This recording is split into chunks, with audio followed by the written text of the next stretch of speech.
po, good afternoon po sa mga taga-ASP na nanonood sa atin sa Facebook Live. Welcome to another Q&A session on Ask the Experts. My name is Mona Magno-Veluz and I'm the National President of the Autism Society Philippines. Maraming salamat po sa pagpanood ninyo dito sa session na to. You shared with us your Thursday, your holiday. Nalalaman po namin na ngayong panahon na to, lahat tayo maraming tanong, lahat tayo gusto nating turuan ng mga anak natin na may autism. Pero importante rin po na tayo ay natututo. Kaya po tayo nagkakaroon ng ganitong Ask the Experts. Meron po kayong pagkakataon na humingi ng tulong, na individual na tulong, pupunta lang po kayo sa ASP page, yung pinakataas ng ASP Facebook page, nandoon po yung link para makapag-sign up kayo sa one-on-one consultation. Bago po tayo mag-umpisa, gusto ko rin po i-request na lahat ng mga nanonood sa atin ngayon, i-comment ninyo po kung saan kayo ngayon.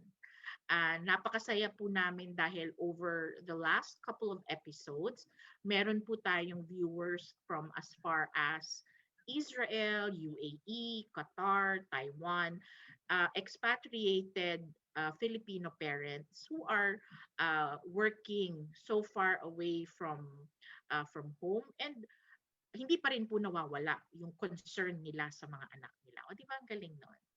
So, as we have had in the last couple of days, talagang swerte po kami. We are so blessed dahil maraming kaibigan ng Autism Society Philippines. Nagkaroon na po tayo ng guests na developmental pediatrician, speech and language pathologist, at also SPED educator. So today, for the first time, we are going to have an occupational therapist. Marami po sa mga tanong natin are actually falling in this realm. So hindi ko na po papatagalin, I would like to introduce our resource for today, Ms. Annalisa Tan Pascual, affiliated with the St. Luke's Medical Center. Hello, Teacher Anna. Good morning. Hi, Teach. Kamusta ba dyan? Naku, medyo nag-freeze yata ang Zoom ni Teacher Anna. O yan, bumalik. Ayan, I'm sorry. Naputol po ako. Hello po. Hello, Teacher Anna.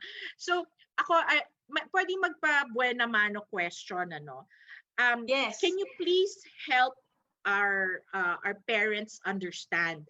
Kasi minsan tinatanong nila, sabi ni Doc, bakit kailangan ko daw ng speech, kailangan ko daw ng occupational therapist, kailangan ko daw ng behavior therapist, kailangan ko daw ng, ang dami niyang therapist na kailangan.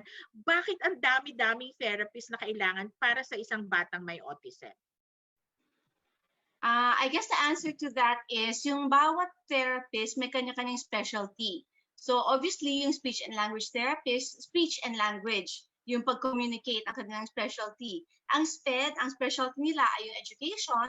Ang occupational therapy naman, ang specialization namin when it comes to children with autism ay yung mga behavior at saka yung mga kailangan nila upang magtagumpay nila in classroom, at home, paano ba magagas sa sarili, paano ba humawak ng lapis para makasulat ng mabuti. Kung ano yung occupation ng bata, which is mag-aral at maglaro, yun ang area of expertise namin. Pero di ba, Teach, hindi lang po kids with autism ang hinahandle ng occupational therapist. Marami pa kayong ibang areas. Can you share with us the other areas where you work aside from kids with autism? Yeah. So yung occupational therapy, there's two broad categories, no? Yung una ay yung mga may physical na kapansanan katulad ng stroke or na spinal cord injury, hindi makalakad, o kaya yung may low back pain, o kaya hindi magamit ng maayos yung kamay. That's one area, no? Yung physical na dysfunction. Ang isa pang area is the psychosocial dysfunction, kasama na dito yung mga may psychosocial disorder katulad ng schizophrenia, katulad ng major depression. So very broad yung area ng OT. Another distinction or classification siguro ay ang OT or occupational therapy, pwede rin siya para sa mga bata hanggang sa matanda. So pag bata, yung mga kids with autism, ang aking isa pang madalas na tingnan na population ay yung mga blind na mga bata, halimbawa ay mga may intellectual disability. Meron din yung mga nagtatrabaho na o kaya yung mga homemaker kung nahihirapan sila sa trabaho nila dahil na-aksidente sila or na-stroke sila, paano sila babalik sa trabaho nila? At yung isa pa is yung mga matatanda naman, paano ma-maintain ang health nila. I guess I want to mention one special area na involved po ako, no? Yung mga tao pong nasa preso ay pwede rin ma-serve ng mga OT. Kasi dahil nasa prison sila or nasa bilangguan sila, kailangan nila ng mga activities or occupation para ma-maintain yung health nila, hindi lang physically, kundi mentally also. So napaka-broad talaga ng OT na pwedeng agsakupan ng OT, no? Pero ang aking sariling specialty really ay mga bata. So pediatric OT po ako. So swak na swak pala because of the ECQ, talagang now is really a good time to consult with an occupational therapist on things that the kids can do at home. Kasi nga, they are not anymore in their regular routines at napakaraming kailangan siguro ng tulong ng magulang na i-tweak or gawa ng paraan para maging mas functional sila. So let's start na teach. Why don't we start on the questions that our community has already sent in? Okay, thank you very much, Mamona. Okay, so si Mamona, she sent me all the questions that you have, ano? And ang ginawa ko po, pinili ko po yung mga medyo magkapareho ng mga rason or mga sagot para po medyo marami tayong masagot ng mga questions. So, mostly, ang mga tanong niyo po ay tungkol sa behavior ng bata. At naiintindihan po namin yon dahil ngayon na nasa bahay po yung mga bata 24 hours a day, 7 days a week, talagang nagkakaroon ng mga issues sa behavior. And so, sisimulan ko po sa mga katanungan na to, no? Si Mami Maziel ay nagtanong po, sabi niya, ano kaya ang dapat kong gawin? Kasi nagwawala daw yung anak niya. Mahirap daw pigilan. At ano yung maganda activities? 3 years old ang anak ni Mami Maziel. At ang sabi po niya ay sobrang kulit niya at hindi nakikinig. Ano daw ang dapat gawin? Yun yung unang katanungan. Pangalawang katanungan, Mami Vivian, sabi po niya, naghihiting daw ang anak niya, namamalo. Bigla na lang po siya nang hahampas. Ano raw ang gagawin nila? Yan si Mami Vivian. Ang pangatlong katanungan, si Mami Rachel, medyo in line din po sa question ni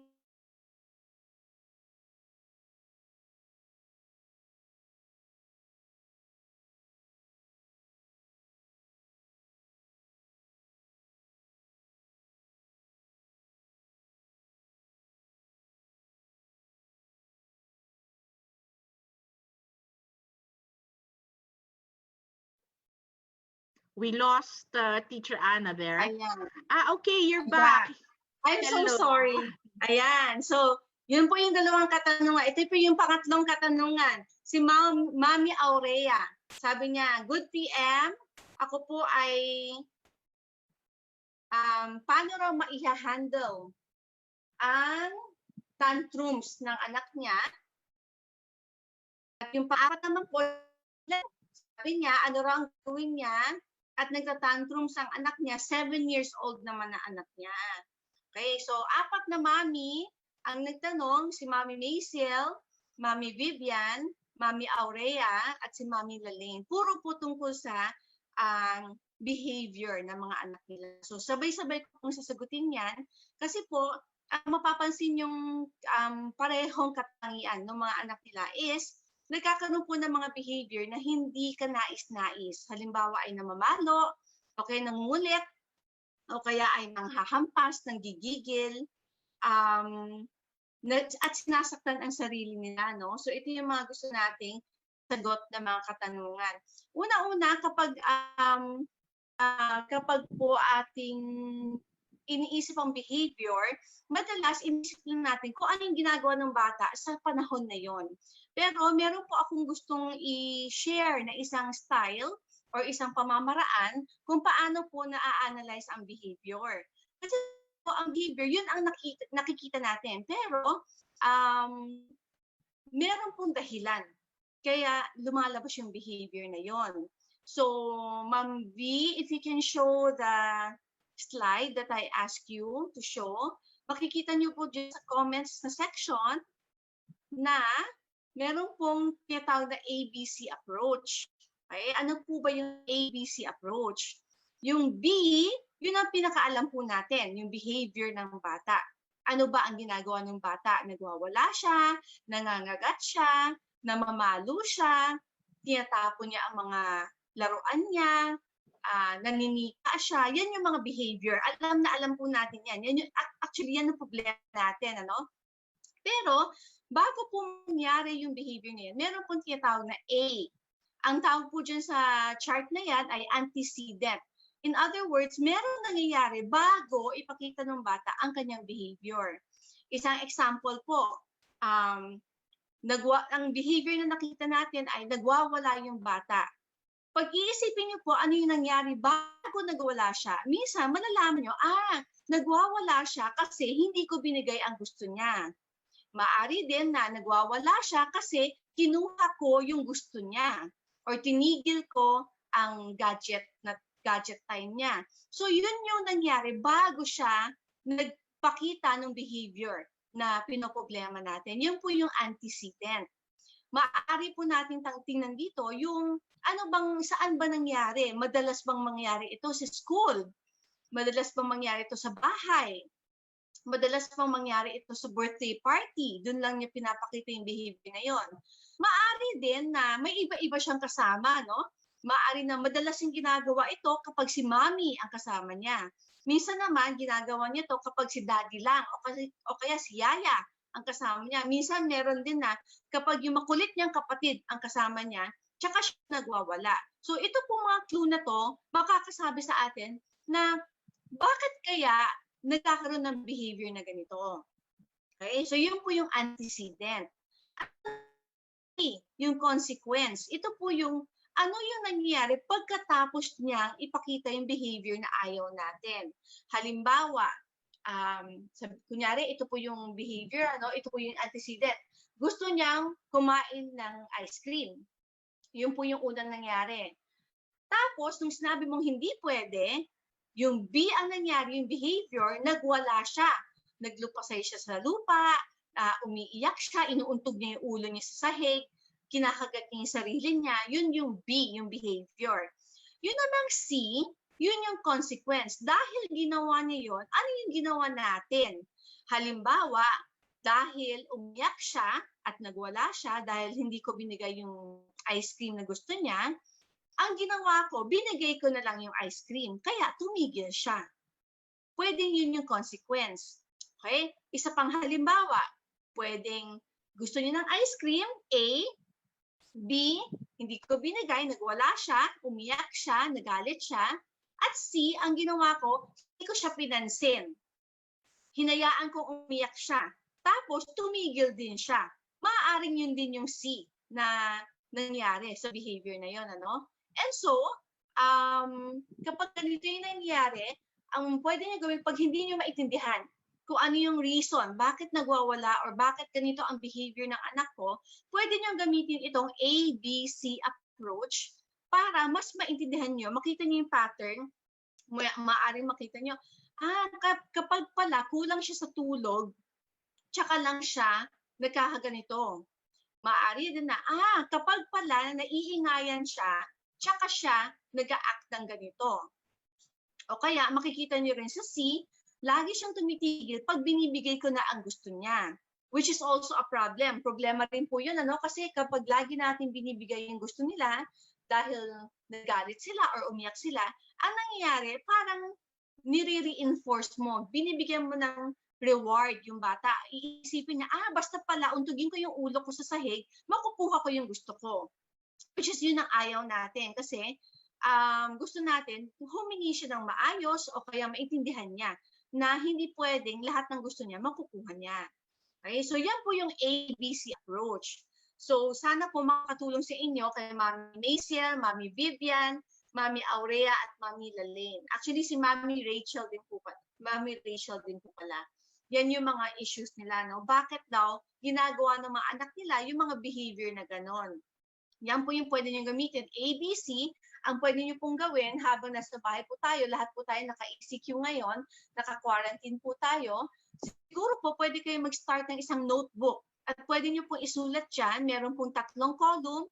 Sa column A is antecedent, ano yung nangyayari bago nagkaroon ng problema, yung, ano ba yung behavior na pinakita niya, at letter C, ano yung ginawa nyo pagkatapos. By doing this, makikita nyo po yung pattern, mas maiintindihan nyo bakit nangyayari yung ganitong behavior. Okay? So yan po yung unang part ng ating mga questions. So halimbawa, nakita nyo po na ang bata ay ginagawa niya yon, wala namang rason. Halimbawa, wala naman siyang gusto. Wala ka ring tinanggal sa kanya. Wala ka ring pinagbabawal sa kanya. Pero ginagawa pa rin niya yung mga behavior na yon. Halimbawa, talon siya ng talon. O kaya kinakagat niya ang kamay niya. O kaya ang t-shirt niya kinakagat niya. O kaya naman po ay ikot siya ng ikot. Yung katawan niya galaw ng galaw. Okay? O kaya naman ay hawak siya ng hawak. Lahat ng mahawakan niya nilalagay sa bibig niya. O kaya yung kamay niya lagi nasa bibig niya. Minsan po, ang behavior, ang rason para sa behavior ay sensory ang reason. Ibig sabihin, meron po problema sa tinatawag na sensory integration or sensory processing. Siguro po narinig yun na yung term na to. Kung meron po kayong mga OT, maaari po narinig yun na yung term na ito, no? As halos 90% ng mga batang may autismo ay meron problema sa SI or sensory integration. And so, meron po tayong ibang mami nang nagtanong tungkol dito. Basahin ko po yung mga questions ha. May 3 po akong babasahin. Si Mami Berlin, sabi po niya, what to do to stop my 2-year-old boy from biting his left index finger? Sinubukan na raw ni Mami Berlin na maglagay ng band-aid, pero tinatanggal din ng anak niya. Sinubukan na rin po ni Mami Berlin na maglagay ng vinegar or suka dun sa daliri niya, pero yung anak doon, kinakagat pa rin ang kanyang daliri. Yan si Mami Berlin. Ito naman si Mami Angie. Sabi po niya, si Nathan po, hindi na po nawawala ang tipto. Nakatingkayad po pag naglalakad. At saka, nagtatantrums din po yung anak niya at nasusugatan na rin po siya at nanginginig kapag galit na galit. Si Daddy Sonny naman, sabi niya, my 6-year-old son, I cannot make him wear slippers. Madalas po nakatiptoe. Okay? Paano raw ba i-correct? Okay? Pinagsama ko po itong 3 questions na ito kasi sa tingin ko po, ang problema dito, yung mga bata ay nangangailangan ng tinatawag na joint sensation.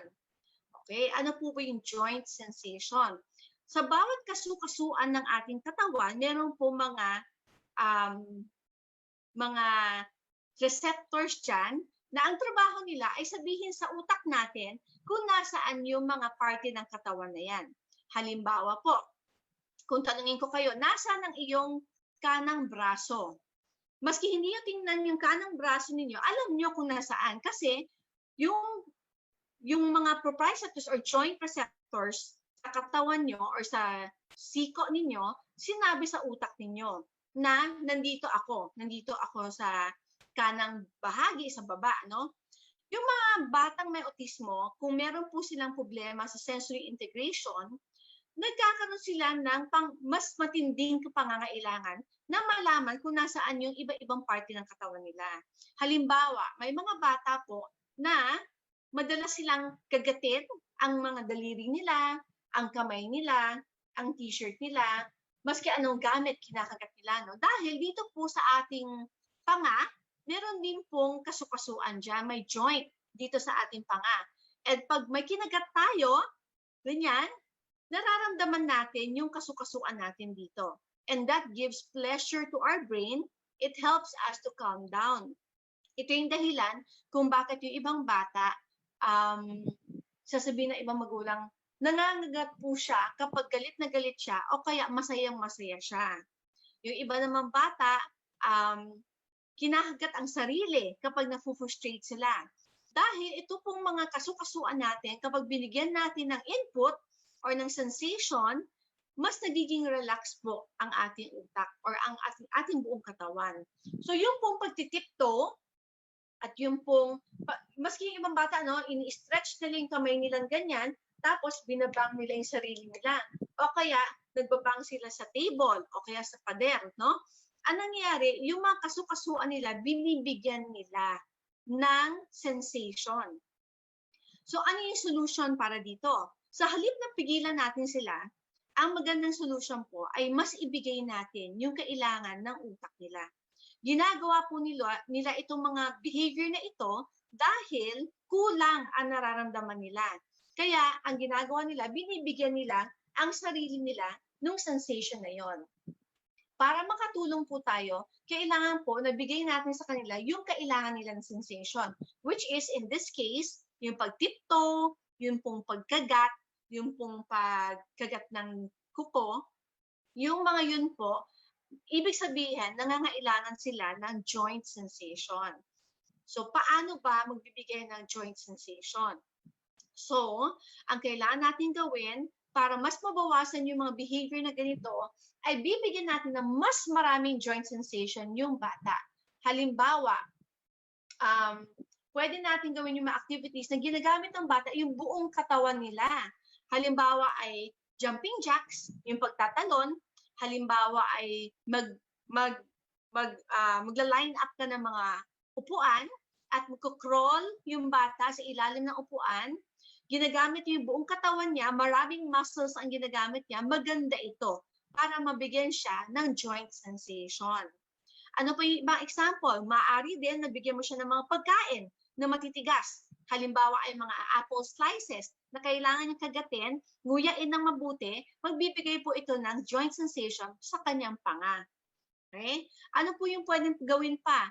Halimbawa ay meron kayong space sa inyong living room, o kaya kung may bakuran kayo, maganda po, maaari rin po siya gumawa ng mga gross motor activities.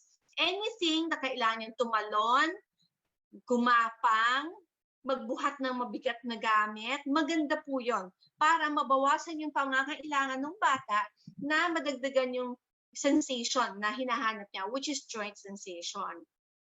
Okay? So, yun. Yun muna yung sagot ko dyan sa katanungan na yan. Meron din pong dalawang katanungan. Si Mommy Mary, M-A-R-I, sabi niya, yung, what do you think we can do to lessen my child's being fidgety? Masyado raw magalaw-gaw ang kanyang anak. I want her to take naps in the afternoon, kaya kaso nahihinder because she keeps on moving her hands, her feet. Masyado raw malikot at hindi nga makatulog dahil nga galaw siya ng galaw. Si Mommy Ann naman po, nagtanong din po siya, my son is 3 years old with mild autism. Napansin ko po sa kanya, mahilig siyang paikot-ikot at patalon-talon sa mga upuan. Paano raw mawawala yon? Okay? So, kanina po, nung napag-usapan po yung pagtipto, pagkagat po ng mga daliri, ng mga gamit, ang hinahanap na sensation ng katawan natin sa ganong instances ay yung joint sensation sa bawat kasukasuan. Ngayon naman po, yung galaw na, yung batang galaw ng galaw, takbo ng takbo, ikot ng ikot, parang turumpo, maski nakaupo ay galaw ng ganyan, hindi matigil, ano? Madalas po, ang hinahanap ng katawan nila ay ang tinatawag na movement sensation naman. Ang movement sensation or ang movement system ay nasa loob po ng tenga natin. Kaya pag gumagalaw tayo, yung buong katawan natin gumagalaw, nararamdaman yon ng movement system natin at sinasabi niya yon sa utak natin. Kaya po natin kailangan na malaman na ang ginagawa ng bata hindi dahil gusto niyang painisin ka, hindi dahil rebelde siya, hindi dahil nangaasar lang siya, kundi yung utak niya meron pong kailangan na sensation. At kapag galaw ng galaw yung bata, ang ibig sabihin, movement ang kanyang hinahanap. So again, katulad nung sa kanina, sa halip na pigilan natin yung bata at sabihin, huwag kang gumalaw, bibigyan kita ng candy kapag hindi ka gumalaw, hindi po mag-work yun dahil yung sa utak niya, meron po siyang hinahanap na sensation. So ang gusto natin gawin ay dahil kulang ang nararamdaman niya, ang gagawin po natin ay dadagdagan pa natin yung sensation na hinahanap niya. So paano po magbigay ng movement sensation? Mga example po ay pwedeng kung may trampoline kayo sa bahay, patalunin niyo po sa trampoline yung mga anak nyo. Kung meron po kayong kama na pwede nilang talunan, allow them to jump on the bed para po mas magkaroon sila ng movement sensation na hinahanap nila. Ang ibang example pa po, halimbawa meron kayong swing. Ang swerte niyo po kung may swing kayo sa bahay. Maganda po mag-swing yung bata. Lahat ng playground na equipment ay maganda para mabigyan po ng movement sensation yung mga bata. Kung wala po kayong swing sa bahay, wala pong playground na accessible sa inyo sa ngayon, okay lang po yon. Kung maliit pa yung mga anak nyo, ang isang ginagawa po namin ay hinahawakan namin yung dalawang kamay ng bata sa wrist, hinahawakan namin, o kaya sa kilikili. Okay, tapos yung isang tao naman ay nasa paa ng bata. So magkabilang dulo po yung dalawang magulang or magkapatid at hahawakan nila yung bata at iswing nila yung bata ng dahan-dahan para po mabigyan ng movement sensation yung bata. Okay? Pwede naman po kayo mag-wheelbarrow walking. Yung wheelbarrow walking po, yung kamay ng bata nasa sahig, and then yung paa niya po nakataas, hawak niyo po, tapos maglalakad siya sa kamay niya. Maganda po itong mga activities na to para maging alert po yung bata, magkaroon po ng movement sensation yung utak niya na hinahanap niya, at mapapansin niyo po, pag binibigay niyo ang mga activities na to sa anak niyo, mapapansin niyo po, pagtagal po, mas tumatagal yung upo niya, mas nababawasan yung likot niya, kasi yung utak niya, nakukuha na yung kailangan niyang sensation. Okay? So, kay Mami Marie, hindi pala Marie, Mami Marl, at si Mami Ann, sana po, nakuha niyo yon, yung mga activities na pwede niyong gawin, ay mas bigyan niyo pa sila ng active na mga activities. Alam ko po mahirap ngayon kasi nga naka-ECQ tayo. Kung meron po kayong mga internet, mga wifi, pwede po kayong maghanap ng mga video na small space exercising. So, yung mga video na yan talagang ginawa para sa mga taong maliit ang lugar nila, no? So, like in your living room, panoorin niyo po yung video, gayahin niyo po yung mga activities, makakatulong po yun sa mga anak natin. Okay? So, tingnan natin yung susunod na question. So, si Mami Yeng, ang tanong po niya, masama po ba yung steaming? Okay. So yung steaming po, yun yung term na ginagamit natin for any behavior na sa tingin natin ay walang kwenta, wala siyang purpose. Pero sa tingin po natin yun, hindi sa pananaw ng bata. Example po ng steaming ay yung gumaganyan, yung nagsishake ng kamay, yung iba ng gigigil, yung mga iba-ibang klaseng steam, Sa pananaw natin, madalas inisip natin, ayaw nating paggawa sa kanila yon kasi wala namang function, una-una. At pangalawa, pangit tingnan. Parang pag nasa labas po tayo, tapos ginagawa ng bata yung ganung behavior, parang pinapansin tayo ng mga tao, medyo nakakahiya. Okay? O kaya, parang ayaw nating mapansin yung anak natin. So, yung unang tanong is, talaga bang walang function ang steaming?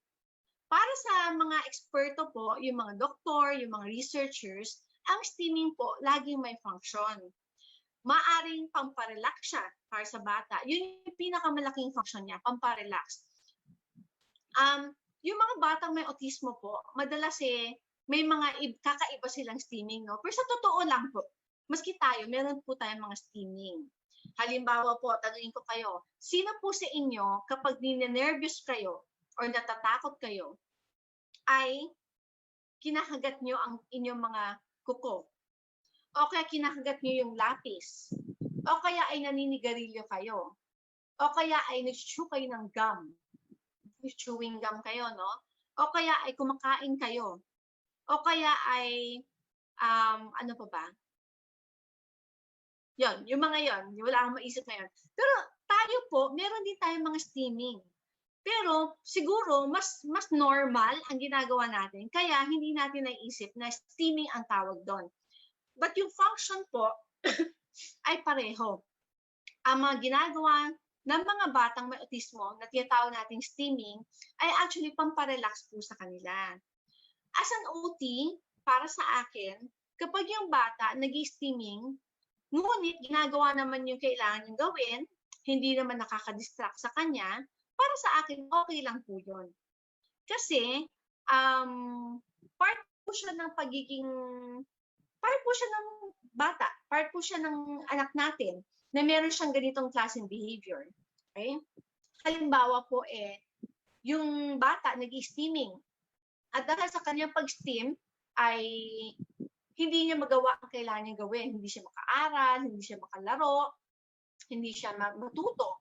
Doon siya nagiging problema for me. Okay? So halimbawa, depende po anong steaming niya, no? Halimbawa ay ang steaming niya ay dahil kulang ang kanyang vestibular sensation, movement sensation, or sensory po yung issue niya. Ang ginagawa ko po ay tinutuunan ko ng pansin yung problema niyo para mabawasan yung steaming. In other words, hindi lang po yung steaming ang titingnan ko, behavior po yon. Gusto kong malaman, ano yung reason? Ba't siya tayo na tayo? Ano yung reason ba't niya kinakagat yung mga gamit? Ano yung reason bakit ikot siya ng ikot? Yun po yung mga inaayos ko para mabawasan po yung steaming ng bata.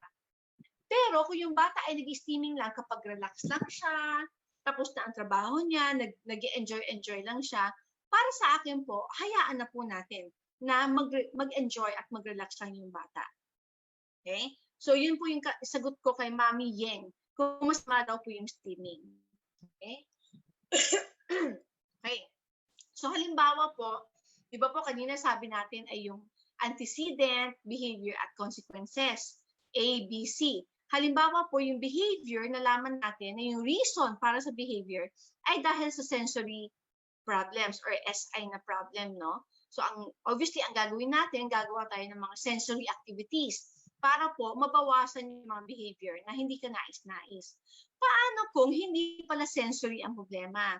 Paano kung very clear na yung behavior ng bata ay dahil meron siyang gusto na hindi mo pinigay o kaya may inalis ka na gusto niya? Ito po yung problema ng tatlo nating questions dito. Si Tita Rhea, sabi po niya, yung 2 years old ko pong pamangkin, napansin namin pag hindi nasunod ang gusto niya, inuuntog ang ulo. Ano kaya ang gagawin para maiwasan to?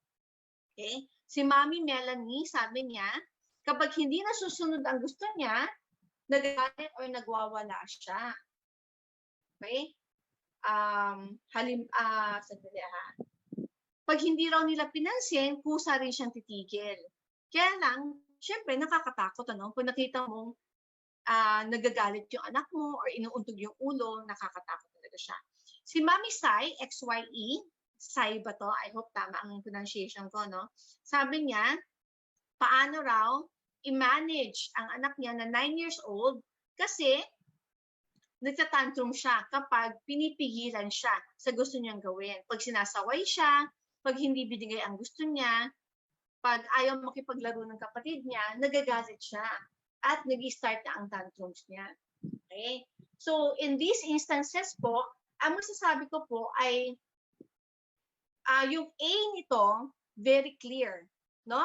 Bago siya nagwala, bago siya maguntog ng ulo niya, bago siya nag-meltdown, ang nangyari is ayaw mong pagawa yung gusto niya o kaya meron siyang gusto na ayaw mong pagawa sa kanya. So very clear. In this case, hindi po sensory activities ang makakatulong sa inyo. In this case, kailangan po maintindihan ng bata ang rules at rewards. Okay? Ano po yung rules? So, ang rules sa Tagalog po, mga alituntunin, anong mga alituntunin natin sa bahay? Halimbawa, sa ibang anak siguro natin or sa lahat ng anak natin, no? Halimbawa, kung namalo ka, para makuha yung gusto mo, hindi ko ibibigay yung gusto mo. Kasi hindi yan yung tamang paraan para humingi ng gusto mong gamit, di ba? So magkaroon po kayo ng mga rules na clear sa mga bata. Madalas po nakikita ko yung mga magulang, ang sinasabi po nila ay behave. Madalas ko pong marinig yan kapag umiiyak yung bata, sasabihin ng magulang, behave. O kaya, halimbawa, papasok sila sa therapy, sasabihin ng mami, oh, ikaw mag-behave ka ha. Para po sa atin, siguro clear sa atin kung ano yung ibig sabihin ng behave, ano? Pero, maaaring sa bata, hindi niya maintindihan kung ano ibig mong sabihin pag sinabi mong behave. Kailangan po, mas specific ang ibibigay mong instruction. Halimbawa, instead na sabihin mong behave, ang sasabihin mo, kapag may gusto ka, tapikin mo si mami at sabihin mo, give. So, ituturo niyo po yan paulit-ulit hanggang maintindihan niya na kapag may gusto ka, hindi pagpalo ang way para makuha, hindi paguntog ng sarili mo sa floor ang pagkuha, kundi kailangan tapikin mo si mami or si daddy or si ate or si yaya at sabihin mo, give. Doon namin ibibigay sa iyo yung gusto mo. Siyempre, sa simula po, hindi niya maintindihan yun. So, kailangan pong turuan natin na mag-tap, turuan natin na humingi para makuha niya na ito yung paraan para makuha ko yung gusto ko. Yun po yung rules na sinasabi natin. Meron din po tinatawag na demand reward. Ang ano pong ibig sabihin nito? Kailangan po klaro sa mga anak nyo na makukuha nila yung gusto nila kapag ginawa nila ang gusto mo. So ito po yung demand. Yung demand ko, gawin mo to. Pag ginawa mo to, makukuha mo yung reward mo. Kaya po tinawag na demand reward, ano? So, halimbawa po, kunyari, ang gusto kong ituro sa anak ko ay mag-color. So, yun yung demand ko. Okay, anak, mag-color tayo, mag-practice tayo mag-coloring. Kailangan maintindihan ng bata na pagkatapos niyang gawin yon, tsaka niya makukuha yung reward na gusto niya. Sa simula, pwede niyang gawin to. Pwede niyang sabihin, okay, ganito gagawin to color. Pagkatapos mo mag-color, pwede kang gumamit ng gadget for 5 minutes. Ayan po, may time limit po dapat, may timer. Okay? So, kapag kailangan maintindihan ng bata to, na kailangan may gawin ka para makuha mo yung gusto mo. Kasi sa totoong buhay, ganun po talaga. Di ba? Na gagawin po natin ang responsibility natin para po makuha natin yung reward na gusto natin. Halimbawa po ay nagtatrabaho tayo, demand, para magkasweldo tayo. Yun yung reward. Another example is, pinagbubutihan nating maging magulang, yun yung demand, para lumaki ng maayos yung anak natin. Yun yung reward. So sa atin po mga grown-ups, maski malayo, nakikita natin yung reward. Kaya ginagawa natin yung best natin. Pero syempre, sa mga bata, hindi ganun kalayo yung tingin nila yung pananaw nila, no? And so, sa simula po, yung mga reward nyo, kailangan very physical. Halimbawa, meron siyang favorite na pagkain. Halimbawa, ang pwede niyong gawin sa simula kapag ayaw niyang gawin o kaya ay pangit yung concentration niya, ang pwede niyong gawin sa simula is papakita niyo, sasabihin niyo, I will give you this if you do this. Kailangan maintindihan niya muna na gawin mo muna yan bago ko ibibigay yung gusto mo. And you can start very short. Halimbawa, maiksi talaga yung attention ng bata. Ang papagawa mo lang ay mag-shoot lang siya ng 3 pirasong coin sa coin bank. Halimbawa, basta makalagay siya ng 3, ibibigay mo na yung reward niya. Okay? Sa simula, baka kailangan hand over hand. Ikaw yung gagawa, kasama siya, tutulungan mo siya, no? Habang gumagaling siya, habang naintindihan niya yung demand reward, pwede niyo nang habaan yung pinapagawa niyo. Sa halip na 3 piraso lang, sasabihin niyo, you put all 10 pieces in the coin bank, then I will give you your reward. Ganun po yung demand reward. Pag nagbibigay po tayo ng reward, kailangan po, meron din tinatawag na social reward. Ibig sabihin, hindi lang po bigay ng pagkain or laruan or kung ano man yung gusto niya, meron din pong praises. Halimbawa, sasabihin, ay, ang very good ka talaga, na-shoot mo lahat ng pinapashoot ko sa'yo. Ito, bibigay ko sa'yo. Ang gusto mo. Ba't mo kailangan may social reward or praises na sinasabi? Kasi eventually, gusto niyo po is nababawasan na ang physical reward, at maski sabihin niyo lang ang praises, pleasurable na para sa anak nyo. Maski sabihan niyo lang siya, ay, very good ka talaga, okay na sa kanya yun. Hindi kailangan may candy, hindi kailangan may reward, kundi yung praise nyo, yung approval nyo, enough na for your child. Yun yung goal natin. Ayaw naman natin na everything na lang nagagawin niya ay merong reward, di ba? So, yung mga mas bata pong anak nyo na may autism po, mag-work po yung ganito para sa kanila. And remember, it doesn't always need to be food. Hindi palaging food yung reward na kailangan. Pwede rin pong laruan na gusto nila. Pwede pong activity na gusto nila. Halimbawa, mahilig sila sa bubbles. So, pwede pong maging reward yun. Hindi kailangan laging pagkain. Okay? So, Tita Rhea, Mami Melanie, and Mami Sai, sana po nakuha niyo po yung technique kung paano po makuha ng mga anak nyo na hindi pagwawala ang paraan para makuha nila yung gusto nila. Okay? So si Mami Melanie, maganda po yung sinabi ni Mami Melanie, no? Sabi po niya, kapag hindi namin siya pinapansin, kusa din siyang humihinto. Sa totoo lang po, kung very clear sa inyo na nagagalit siya kasi hindi namin binigay yung gusto niya, mas maganda nga po na ignore niyo po siya. Basta po hindi masaktan yung sarili niya. Okay lang po na hayaan niyo siyang tumahan instead na kausapin niyo ng kausapin. Minsan mas nakakatagal pa po sa kanilang pagkalma. So mas maganda po na hayaan niyo nang muna siya para kumalma rin siya mag-isa. Matutunan din nila kumalma mag-isa. Okay po. Okay. So, meron pong dalawa pang katanungan dito. Si Mami Jubilin, sabi po niya, yung akin naman po, lagi ngayong pinanggigigilan si Bunso. Dahil makulit si Bunso, ayaw po ni Kuya na makulit or noisy. Ano po kaya ang pwedeng gawin? Everyday po, ganon. Naku, ang hirap po ngayong ECQ, no? Magkakasama lahat ng magkakapatid. Sa ibang households, pati po magpipinsan, nandyan. So kung lagi po magkasama, tapos maiingay, and then meron po kayong anak na may autismo na ayaw na maingay, ang hirap po talaga. Okay? So ito po yung problema niya. Ito naman si Mami Lay, L-H-E-I-Y, Mami Lay or Lee. Ano ang pwedeng gawin? Pag happy and frustrated, nagbabiting at hitting head siya. So yung anak naman po ni Mami Lay, kapag masaya, tsaka kapag galit, nangangagat, tsaka inuuntog yung ulo niya. Okay. So, balik po tayo dun sa ABC, ha? Yung antecedent, behavior, tsaka consequence. Dito sa dalawang mami na to, si Mami Jubilin at si Mami Lay, very clear po sa kanila. Yung behavior is nagagalit yung bata. Yung antecedent, yung cause ng behavior is naiingayan, nakukulitan, masaya, or galit. So clear na clear sa kanila. At sa tingin ko po, hindi po sensory ang problema rito. Hindi po sensory integration ang problema dito. So in this case po, maaari po na yung reason for the behavior is communication. Meron pong gustong ipahiwatig yung bata, wala siyang paraan para maipahiwatig yung nararamdaman niya.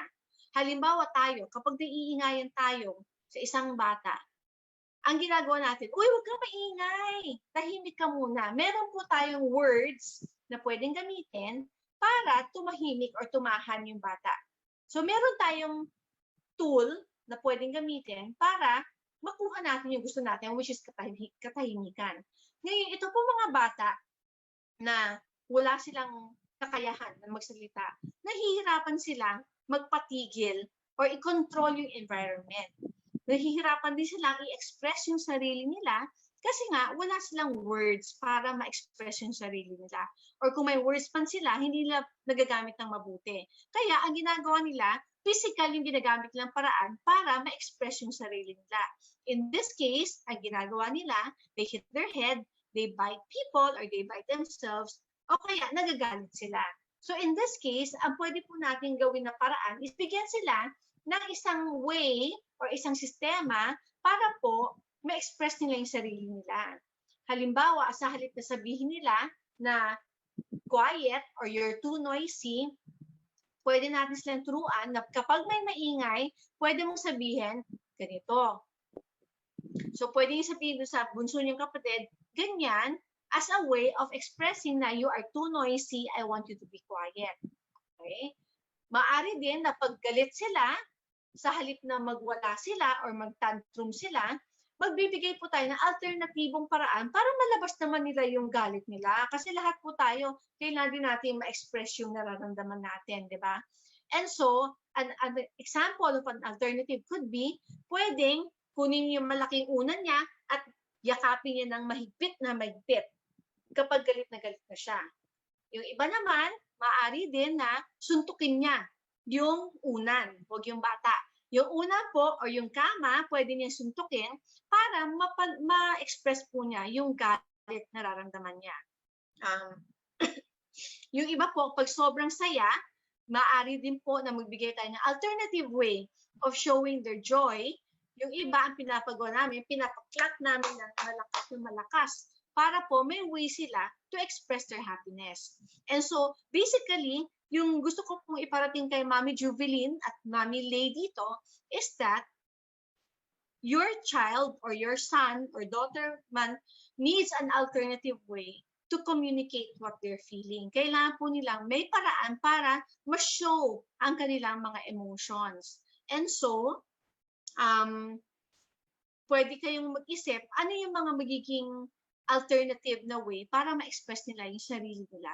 Sa halip na pigilan lang natin na no biting, no hitting, no getting angry, ano yung alternative na pwede nilang gamitin para may way of expression din naman sila. Kasi ayaw naman natin na pigilan lang yung nararamdaman nila, pigilan lang yung behavior na wala silang chance to express themselves.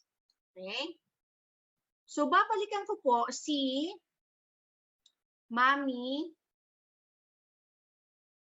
Marl. Si Mami Marl.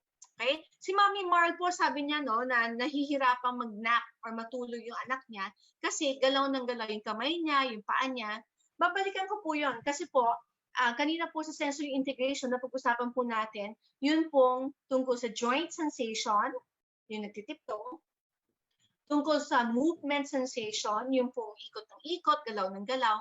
Meron pa pong isa pong sensation pa na tinatawag na touch sensation. Kaya ko po na-mention ito is because yung ibang bata po na nahihirapan makatulog or nahihirapan manatiling matulog, nakakatulong po sa kanila minsan yung po may mabibigat na gamit on top of their body. Hindi naman po barbell hindi naman po gano'n. Pero yung mga halimbawa, yung ibang bata kapag natutulog na sila, gusto nila maraming unan na nakapatong sa katawan nila o kaya maraming stuffed toy na nakapatong sa katawan nila. Nakakatulong po yun sa kanila sa pag-relax para mas mahimbing yung tulog nila at madali silang makatulog. Ang isang alternatibo is kung may kumot po yung bata, ihiga niyo siya sa dulo ng kumot, tapos paikutin niyo po yung katawan niya dun sa kumot hanggang maging parang lumpia po siya.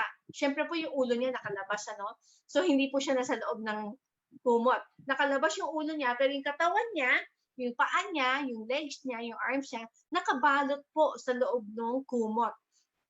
This is very relaxing for some children. So try niyo po si Mami Marl. Kung makakatulong to sa anak nyo, babalutin nyo siyang parang lumpia, tapos yung iba, gusto pa nila pag pipisilin nyo pa yung bata para maging mas relax po yung feeling ng bata. So yan po ang pwede natin gawin para kay Mami Marl at iba pang batang hirapan matulog.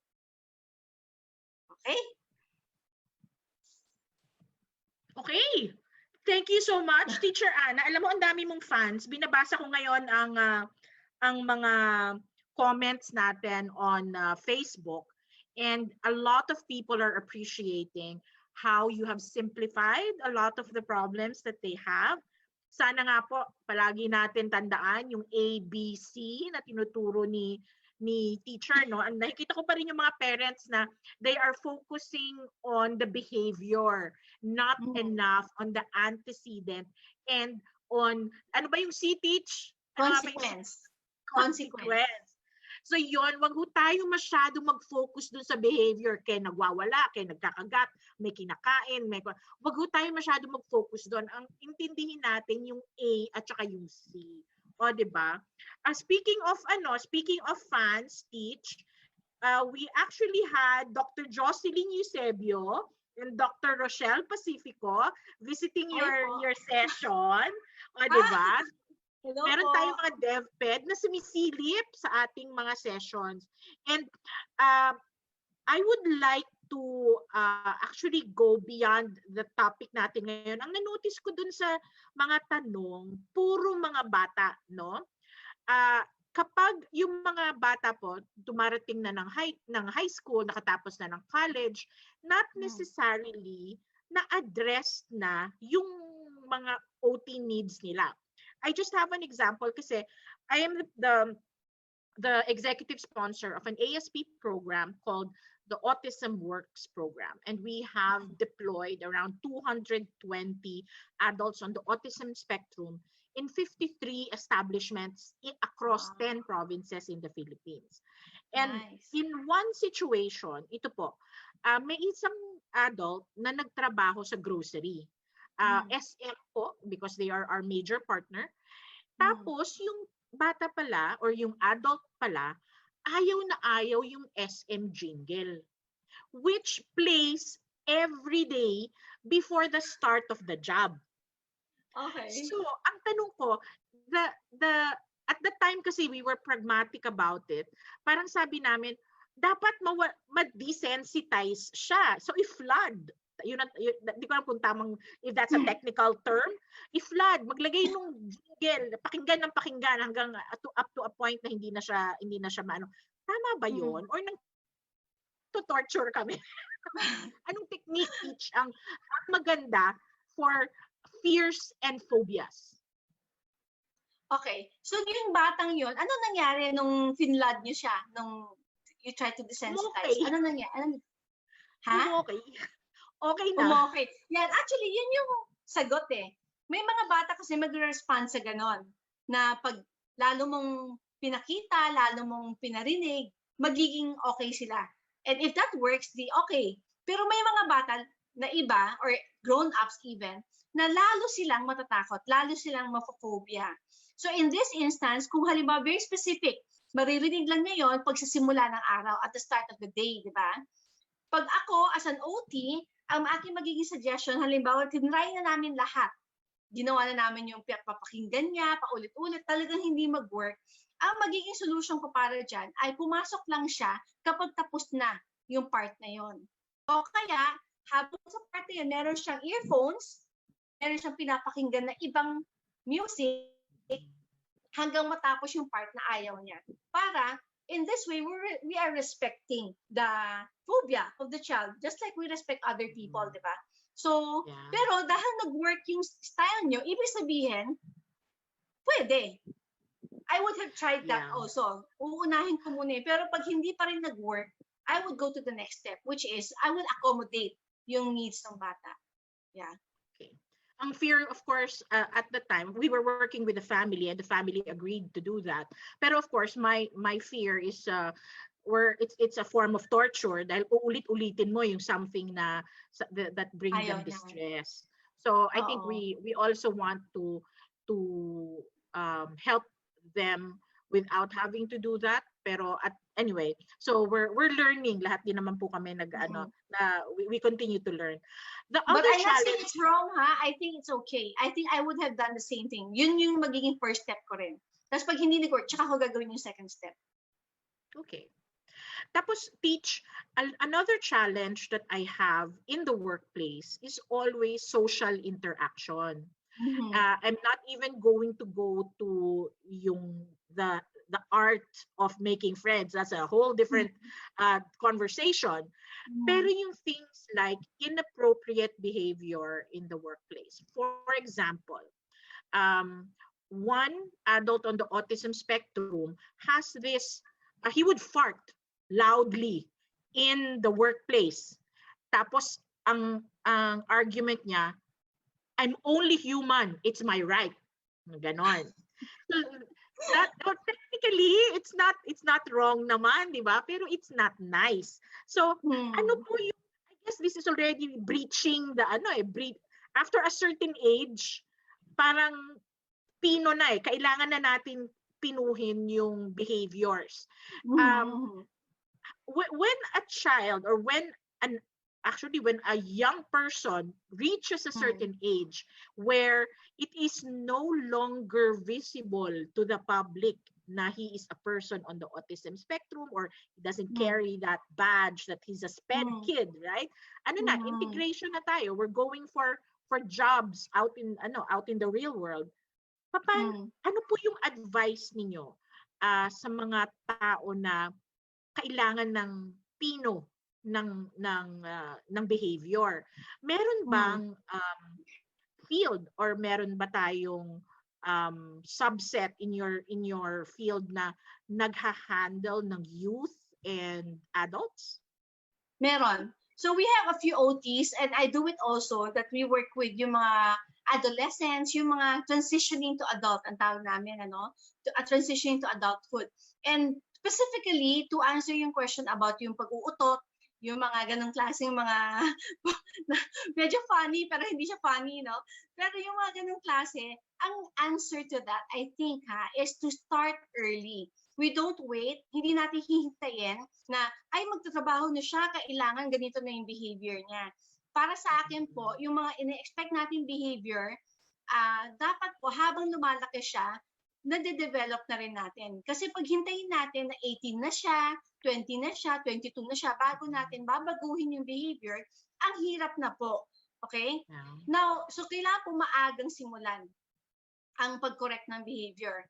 The other thing is that for some kids na umabot sa ganong age, mas nakakaintindi sila, mas makakausap mo ng maayos, I would suggest using social stories, letting them understand bakit hindi social appropriate, ano yung magiging consequence kapag you keep doing that. And in some cases, nakakatuwa kasi yung iba, nagiging motivation nila pag may crush na sila. Na parang, uy, pag narinig yun ng crush mo, mata-turn off siya. So, minsan, nagiging motivation for them to change their behavior. But we do have people, including myself, working with that population na ganong age range na kailangan ng more appropriate social skills that actually, we just call it social. Kala natin maliit na bagay lang, no? But actually, for some people, yung social skills nila ang magdidictate kung they will succeed or fail in the job. True. Kasi maaaring they have the skill, but because of the social skills na issue, hindi sila makastay sa job or hindi sila matanggap. So it's a very important skill that we need to teach them, and we need to start as early as possible. I would like to echo that, Teacher Anna, kasi nga po in our experience, talagang ang advice ko sa parents, wag ho tayo mag-focus just on academics. Dapat well-rounded yung tao. Dapat lahat ng ine-expect natin sa neurotypical person, kung may experience kayo sa workplace, lahat ng nakikita nyo sa workplace na dapat ginagawa ng lahat ng tao, dapat kaya ng magawa ng bata. Of course, inclusive employers usually have accommodations for persons on the autism spectrum. Pero generally, kailangan kaya po nating mag-adapt. And I think that's that's one of the skills na I think kailangan nating ituro sa bata. Not specific if this, then that. After a certain age, parang adaptation skills is very important kasi if they don't have the instinct for it, kailangan it's how to adapt, how to read the situations. I think that has been helpful for many of our successful placements. Tapos po the other question palagi na tinatanong din ng mga bata, how, and I know this is going to take a long time, pero can you take a stab at it for like 3 minutes? Friendship, what do you suggest? Ano yung magandang tips on how our children can make friends and at the very least not be bullied? Okay, make friends muna, tapos yung bullies. you make friends. I like a quote, no, na parang sinasabi niya na kung saan yung passion ng bata, kailangan yun yung i-develop mo. Okay? So, kung ano yung interest ng bata, I would suggest that the parents go out of their way to find classes or organize even classes or playdays na yun ang gagawin nila.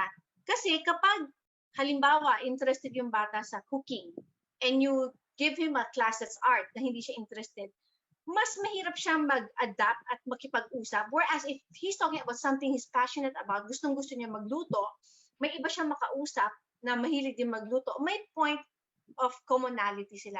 May mapag-uusapan sila. So, yun yung isang tip ko para sa mga parents wanting to look for friends for their kids.